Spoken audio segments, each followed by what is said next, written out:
Welcome into another episode of Behind the Catch Fence. I'm your host, David Hoffman. Today, it is episode 40, and since we're in our 40s finally, we have a special interview episode. But before I begin, I'd like to give a quick shout out to No Copyright Music on YouTube. They're the ones creating the music that I'm playing. It's obviously no copyright music, so it's free. I'd like to thank you guys for that. With me being a very, very broke college student, I'm grateful for you guys. Go subscribe to them, No Copyright Music. So today, like I mentioned, it is a special interview episode on episode 40. It's the IndyCar off season, and it's very much annoying because all we want to do is watch some race cars fly by, and obviously NASCAR is coming to a close here soon. IMSA as well, and we're all ready just to watch some racing. I don't care what it is, but so to, I guess, get your interest back in, really help you guys, feel a little bit better, and say, hey, there's some racing content. So today I have Sting Ray Robb, Indy Lights driver, who just announced that he is moving over from Moon Coast Racing to Andretti Autosport for the 2022 Indy Lights season. Sting Ray, it's always great talking to him. So humble. His analysis of everything's so top notch, and just how he just carries himself is just so enjoyable to listen to. And some of the things you'll hear in this episode may include all sorts of things, just how his season last, in 2021 went, how he grew as a person, how about, how the whole Andretti Autosport, that signing, how that went down, and then of course we had to ask a couple fun questions, which included talking about Thanksgiving, favorite dishes for Thanksgiving, which that is 2.5 weeks away, which is crazy to think about. And everything in between, from growing a beard, anything. So I hope you guys enjoy this episode. So sit back, relax, grab your favorite snack, maybe some, leftover candy from Halloween, some Reese's Cups, something like that. Not really a Reese's Cup guy, but, let me know otherwise what the best chocolate is. Let me know in the comments below. But, enjoy this episode with Sting Ray Robb.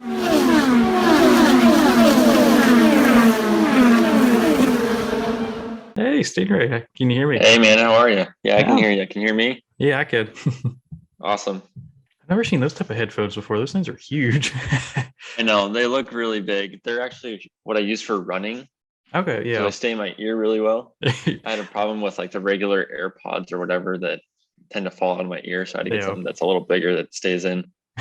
I always had that issue. I used to have the ones with these wire ones. They'd be bouncing out, and I'd have to wear a hat even though it's 90 degrees outside. Yeah. It's exactly. I'm not doing that again. Yeah, exactly. So how are you doing? I'm doing well. Thanks for asking. So what was the travel back from the test like? I know you mentioned that had to be a long haul. Yeah, here, I'm going to scoot this a little closer here. There. Yeah, it was all right. With the flights lately, it seems like everyone's getting delayed at some point in their travels. So we've been trying to be careful on flying into wherever we're going just a couple of days ahead. But coming back, we left, Monday afternoon, and it was only a 6.5-ish hour flight back, but the delays got us a little tangled up. So we got home pretty late, but that's all right. Yeah. And obviously, the big news before we get into the test was you're moving over to Andretti Autosport. So congratulations on that. That's a huge deal. You. Thank you. How did that kind of formulate? Because I was kind of caught off guard a little bit by that. Yeah. Well, we had been talking with a couple of teams during the season, just trying to make plans for 2022. And Andretti gave us an opportunity, and it was one of those things that you don't really want to pass up on. So, and I think obviously with Peter Rossi being a part of the Andretti family a little bit, he had some influence in that. And that wasn't the only reason why we decided to go there. It was good to have him have those connections, but we decided on going with Andretti just because we thought that was the place where I could grow the most and see the best results. They have so many resources to pull from. And so when you look at the end of the day about who's going to be able to adapt to conditions the most, if there's a new tech item that needs to come into play or things like that, Andretti was the place that we thought was going to have those resources to adapt and learn the most from. And just, you mentioned this with the resources, how confident does that make you going forward, knowing that a team like that believes in you that much that they're going to say, hey, come drive these cars, who, obviously Kyle Kirkwood won the championship this past season in one of those cars? No, it's awesome. It's a huge boost of confidence for me. Just those couple of days in the car, I got to see what a difference it makes to have those resources. And as a driver, you don't really see that unless you're getting to experience it with the team. So I think in the next couple of tests, we'll see that I'll be growing even more as a driver. And that's obviously the goal. If we can get better every single day, then we can do a lot at the end of the season. So I'm just really excited. I'm happy to work with my engineer so far. The team is awesome. Like everyone on the team works so well together. They're so motivated. And that was one of the things that I noticed first off was Juncos was a great family environment. There was Ricardo working on the car, Alejandro working on the car. And those guys, they worked with passion because it was their livelihood.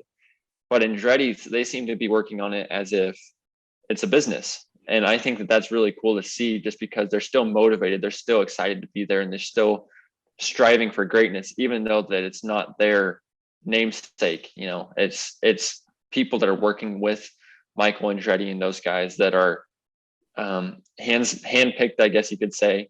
And to feel like I've been a little bit of that same thing is pretty inspiring. And you mentioned the open test. Just what all, or how was like the gelling process those couple of days that you were able to be with the team? I thought it was pretty good. The car was a little bit different to the Juncos car in a few aspects. So the first couple of sessions, it took me a little bit to get used to that.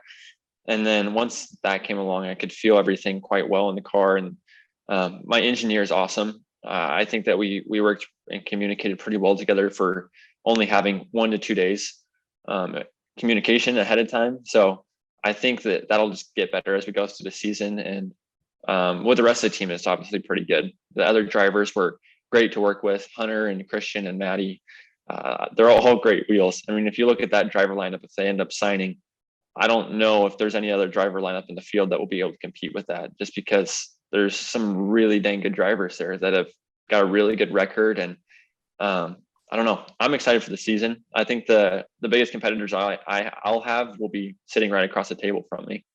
You mentioned just with having your main competitors, like you mentioned, just with being your teammates. How does that kind of help you and help kind of elevate your game with having those guys in the room week in and week out with you?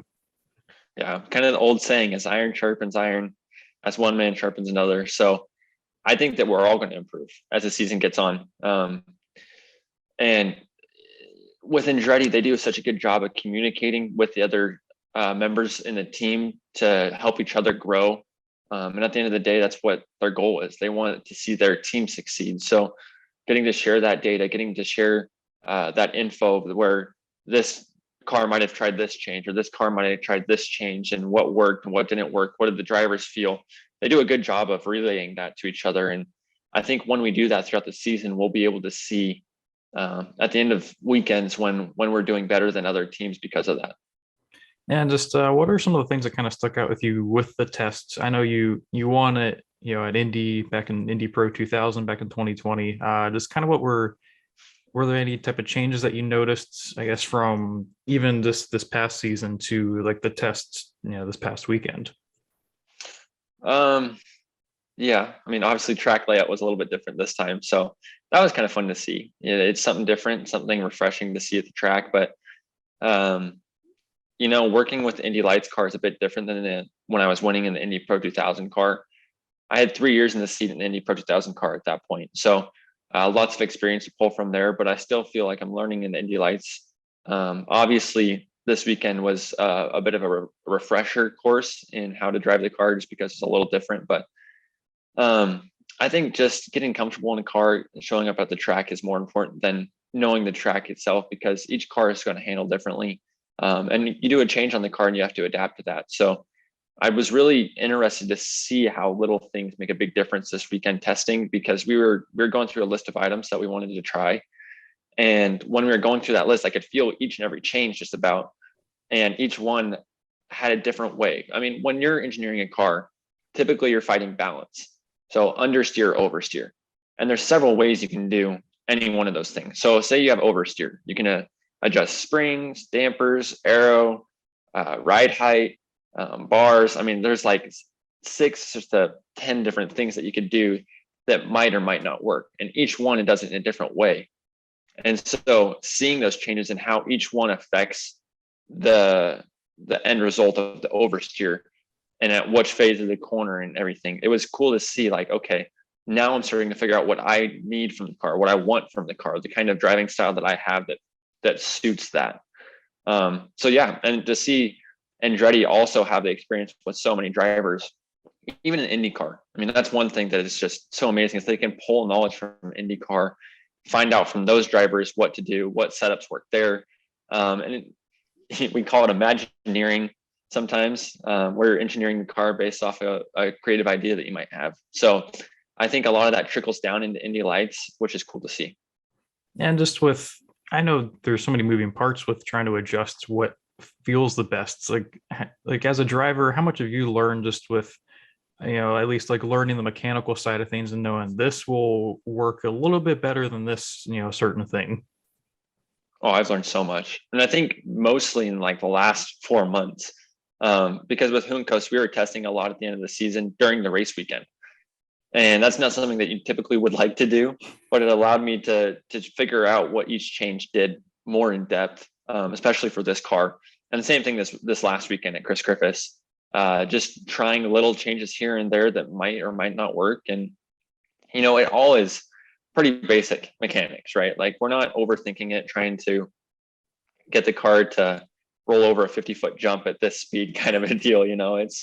It's all fairly basic if you break it down into its basic elements. So I think for me, it's learning what I would like more than anything, because if you put one more degree of rake in a car versus one more degree in the front wing or whatever else, it's going to do the same thing just in a different way. And so it's figuring out which way I want to achieve that end result. And I know I had the only experience I had with that is on like a video game. As to say, it doesn't work out too well. So default setups for the win. But that's good. Just I know this past season wasn't the most. I don't know. It wasn't like the most successful, at least like on the track. How do you feel you're able just to, I guess, or how did you feel like you were able to to learn and grow as a person, like through all like the adversity with it? It was tough. I got to be honest, coming off of such a high season like we had in 2020, winning the championship and doing it in pretty dominant fashion, to step into the Indy Lights car and expect to do some of that same thing, but not have those results was disappointing to say the least. But during the season, I learned that my identity is not found in the results. My identity is found in whose I am, talking about my faith. And I learned a lot about myself in that throughout the season. And I think that I learned how to fight through that a little bit differently. I've said the verse before, but James 1 is always a verse that I go back to, talking about how those trials that we go through are for a reason, and that we should rejoice in those trials because we know that it's building something in us that some others might not have. And so when we keep the faith and follow what God has for us, and I think in those stages, it's even more important, because it's like when you're working out. If you're working out, you're tearing small muscle fibers. And when those muscle fibers come back, they come back bigger and stronger. So I think it's the same idea in life. When we go through those tough times and we're able to fight back and come through them, it's building our capacity. And so I think that for myself, this last season was building my capacity, as well as teaching me how to be a teammate through it all, and trying to go through the struggles. One thing I've learned over the last couple of years, and I think everyone has learned because of COVID, is that community is important, and having a good community around you to struggle with. And I don't mean like you're fighting against each other. I just mean like we're guaranteed struggles in this life.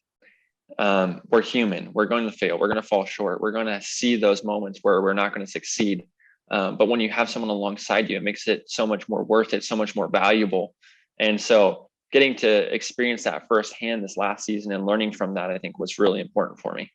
And I think just, you bring up so many great points, is the fact that I know, one of the things I've, had to really learn is just like, this isn't, maybe something doesn't work out for a certain reason, but at the end, like, I know it's going to make me stronger, and God's doing it for such an incredible reason. Obviously a lot of times you don't know the outcome until who knows how long after, but kind of having that confidence and knowing that, hey, like, God knows what he's doing. Like, he knows what you're going to eat how many years from now, or like literally anything. It's just such a, it's like a cool thing to be able to know that, like, and learning like it's gonna get worked out, and what God has for you is a lot better than what you may think in your mind in that very moment. Yeah. And also, I just want to add to that because I think it's important to see the trials as something that God is doing. So when we ask for something in prayer, when we want something, God recognizes that and he understands us because he knows our heart. And he promises us that when we have our eyes set on him, that he'll give us what our heart wants. And so when we go through those trials, we have to remember that even if it is tough, even if it doesn't feel like you're going to fall down, even though it does feel like you're failing, that God's got it through it all, and he's using it for a reason. And it's all working towards the end goal. And at the very least, it's a reminder of what's to come. I always say that whatever trials we go through here are temporary, and that this is not our home, and that our goal is to live a life that's Christ-like and to be with him one day. And so no matter what we go through here, it's just a temporary thing. It's, the life is a vapor. So might as well take hold of it, learn from the trials, learn from the struggles, and don't move on until you're ready to learn from them. Man, I'll tell you one thing, I feel motivated. Just like, that's one of the things I always enjoy talking with you with is, you have such a great head on your shoulders, and it's always great Thanks, talking man. to you. But you were at the Indy 500 this year, I was. just as a spectator, correct?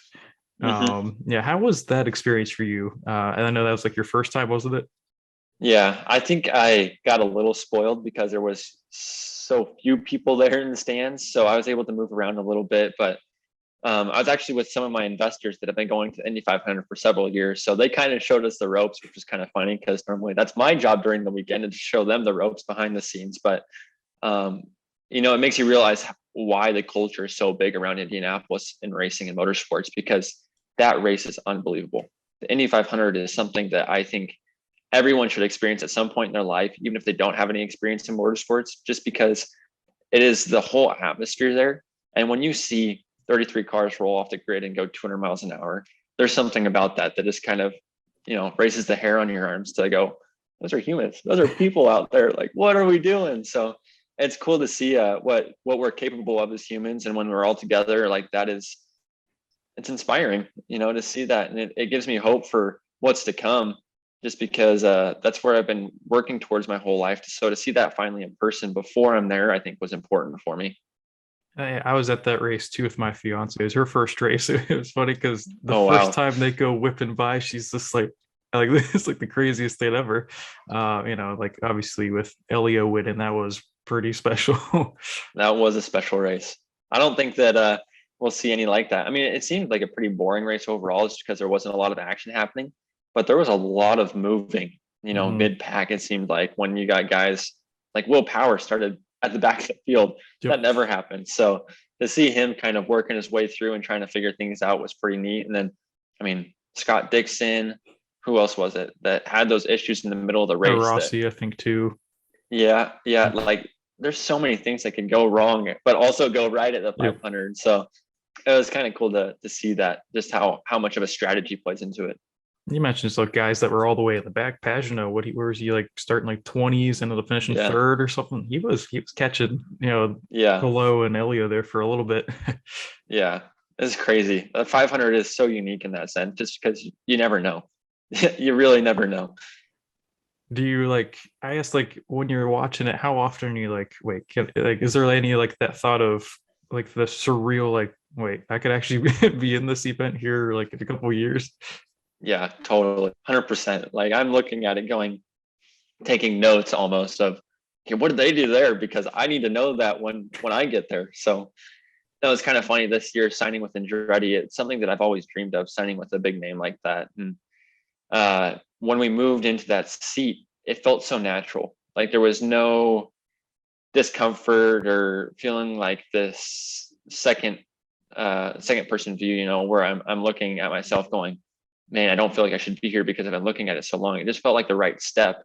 And I think the same thing will happen when I go into an IndyCar seat or wherever I may land, just because it's what we work towards, and it takes a long time to get to that level. So it is inspiring to see. It is cool to see that in person and then think, okay, this is awesome. I love this and I can do this someday.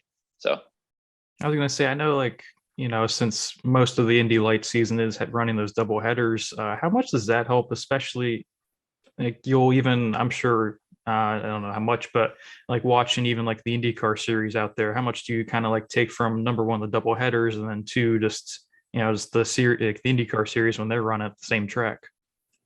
Well, first off, the double headers, they're really good for up and coming drivers in the road to Indy just because you get so much more seat time. I think you learn the most in a race than you would in a whole test weekend.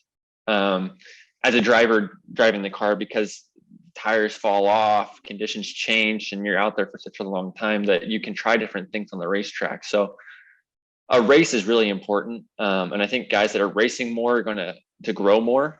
So there's that side of things. And also if you have an incident on day one, let's say you get taken out in turn one, you always have day two to come back.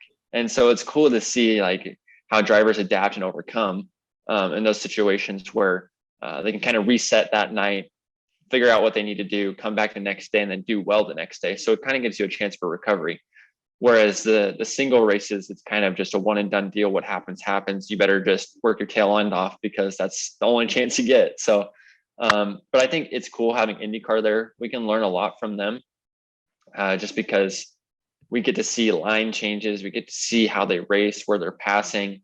And I think for younger drivers coming up, it's a good reminder. I mean, we're watching them on track. And so that's inspiring to us to say, okay, I want to be there. And it's very tangible because they're right there next to you. It's a really good point. And just with the season, all done for the most part, how many tests do you guys end up having between now and when the 2022 season starts?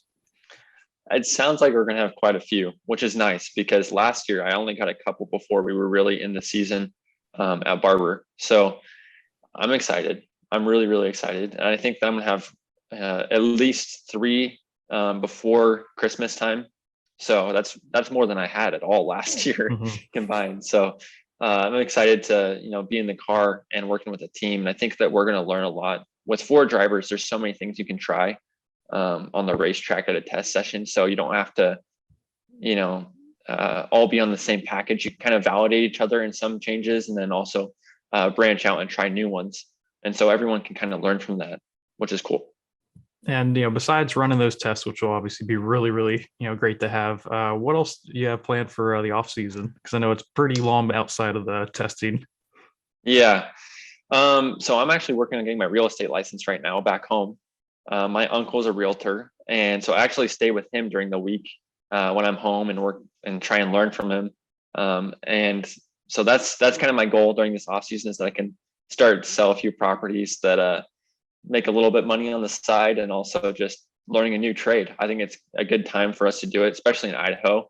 Housing market is absolutely exploding. So it's a good time to be a realtor and not a good time to buy, but it's a good time to sell. So I think for a lot of people, it's interesting to see where that's going. And I think that it's going to affect the economy as well. So being in the know there is something I think is important. But I was looking at doing the Baja 1000 at some point, but that deal kind of fell through just because of timing. And I would like to be maybe driver coaching at some point during this off season, just because I'm at a point and stage in my career where I think I can share a lot. I did some driver coaching earlier this year in go-karts at a local go-kart track and just like LO206 juniors. So there's a lot of kids out there that I got to meet and greet and also help out. And I think that passing that along to people is really important because you learn more about yourself when you're coaching sometimes than you would otherwise. And it's cool to see what you know. You don't really know what you know until you have to pass it along. So I want to do that, but also living in Idaho, obviously it's hunting season coming up. So I'll be doing a little bit of bird hunting, a little bit of snow skiing and just enjoying life. And you mentioned this with, I honestly don't really know a whole lot about what all is in Idaho. I don't know how often you get that question, but like you mentioned hunting and what else I guess is there to, do like, I know I've seen you do all sorts of like stuff, like whether it's like out on the water or a lake or something like that. Is that like other things that, you're able to do? Yeah. So like during the summer or spring or even fall time, I'll go mountain biking a little bit. We got some really good trails in the area just outside of Boise. So there's a lot of people that end up just going on the trails and going up a mountain and picking one and choosing where you want to go. But we also do a lot of boating this summer with my family, and then every 4th of July, just about until like the last couple of years when 4th of July races were scheduled. But anyways, we try and still go. We go to a place called Hell's Canyon, which is a big river gorge in the area. And so we'll camp out for a week under the stars and play on the boat all day and just hang out with family. So it's a good time to catch up. But also I'm involved in a couple of church groups in the area. So there's a local Christian campus, college campus near us. And so I'll do a Bible study on Monday nights there, and then also a young adults group on Tuesday nights. So I'm trying to grow into those groups a little bit, where I can kind of share that community, like we talked about earlier, and how important that is. So yeah, that's going to be my off season for the most part. Hopefully I'll be plenty busy, and from the sounds of it, I will be. It sounds like it's going to be a lot of fun. It is, yeah, I know. And it sounds like a really peaceful, I guess, great atmosphere overall. Just you mentioned with like the mountains and everything, it just seems like you're able to be more, I guess, one with nature per se. Yeah, it's kind of funny. I was talking the other day with someone, and they're like, "Man, you don't really see too many race car drivers or anyone from Idaho." And I think the reason is because we're kind of a jack of all trades community. You got guys that are mountain biking, snow skiing, boating, surfing, whatever else, and they're really good at all of them, but they're not great at all of them, so it's kind of like there's too many things to do. There's so many things that we can do that it's good. I mean, it's a versatile way of living. There's a lot that you can learn from in the area. I mean, we got, actually, you know what, I'm overselling Idaho. Stay away, no vacancy. Yeah. Keep it peaceful. Yeah, no, it is really good though. I mean, even as much growing as it's done in the last few years, those people aren't trying to change the community, they're helping it. So I've really enjoyed getting to meet new people in the area, as well as seeing where the community is going, where the state's going, and what it's turning into is actually going to be pretty cool. It sounds really, really cool. And, I'll have to head out there at some point and check out, everything. That'd be really cool. Yeah, let me know, man. Show you around. That's awesome. Yeah, that'd be cool. With the off season, as long as it is, as kind of switching over to Thanksgiving, that's 2 weeks away. Wait, Already? 2.5 weeks. Wow. Yeah, it's crazy to think about. Life coming at you quick. But I guess, what kind of traditions does your family normally have around Thanksgiving time? So I got a pretty big family. I got about 3 events I go to each year, just spread out to the different families, but it's good. Everyone tries to get together quite often with birthday parties and everything, and Thanksgiving is just another one on that list. So typically it's a day full of eating lots of good food. So I'll usually do a brunch, a lunch, and a dinner, all with different families on Thanksgiving Day. So it's pretty good entertainment to see everyone and do that. I'd say that's a lot of food. Yeah. What would you say would be your favorite meal, or at least dish, for Thanksgiving? Oh man. A few years ago, I had like a big, huge craving for mashed potatoes with butter for some reason. Obviously, being from Idaho, it's a good start. But but I don't know. I just like Thanksgiving food. There's something about good home comfort food that just kind of hits the spot. But kind of one of the fall staples that we have is my grandma's deer meat stew. And it sounds weird. Deer meat stew is like one of our things that is just, you cannot beat it. I guess, some cultures have certain foods that are kind of their staple and reminds them of home. To me, that's deer meat stew. I'm gonna have to try deer meat stew. I don't even know if I've ever had deer meat to begin with. Well, I'll warn you, deer meat is probably not the most palatable thing as a wild game meat, but if you're used to it, you're used to it. But maybe start with elk. Elk is like a really good intro into it. Yeah, for sure. Yeah, I'd say probably green bean casserole is always a classic. I'd have to go with that or obviously mashed potatoes. That's good. That's good. And since it's November also, are you going to participate in No Shave November? Oh, I'm working on it right now. This is my no shave already. I cannot grow a beard. I got the baby face, so this is what you get. Yeah, pretty much same here. I started with maybe like 2 days ago, and then it gets to that point where it's just like the what is it, Napoleon Dynamite vote for Pedro look per se. Yes. I'm just like, yeah, that's about it. It gets to the That's point where funny. my mom will just be like, you need to shave it like within like 3 days. I'm like, I'm trying to do something cool, and then it's like you try for a couple days, and it's like not gonna work. This looks all Yeah, scraggly not so cool. no. Yeah. Maybe one day. My goal one day is to have a big old Duck Yep. Dynasty beard. Oh my gosh. I don't know. Can you imagine that just out of the bottom of a helmet, just big old beard hanging out? So cool. It'd be a signature look right there, I think. You make It like could be. t-shirt, sticker, something like that. Yeah. Maybe one day. We'll see. I know I keep on thinking maybe if I keep shaving more, frequently, it'll like automatically just go boom. One day you wake up and it's right there. But yeah, I'm pretty much stuck with this for life. It's all right. That's all right. Final question for me. When is it the best time to start playing Christmas music? Because I know that's a pretty controversial topic. Oh yeah. It's funny. I just got asked that same question last night at one of the Bible study groups I went to. But yesterday I heard the first Christmas song. What was it? I can't even remember. I turned it off. It's too early. But I think anytime after Thanksgiving is about the right time. So I don't know.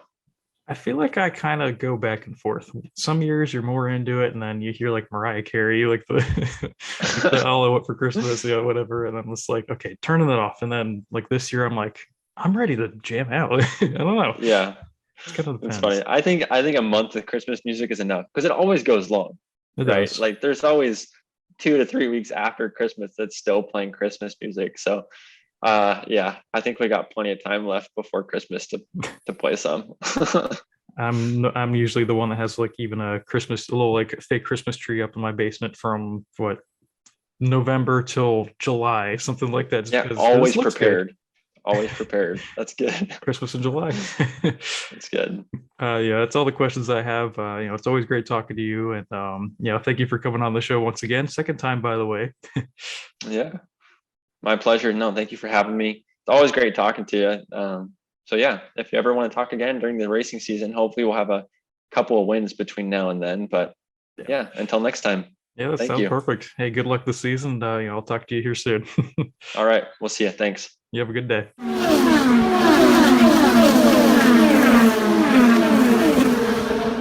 I hope you guys enjoyed this episode of Behind the Catch Fence with special guest Sting Ray Robb. Sting Ray, man, he's one of the most enjoyable people to talk to.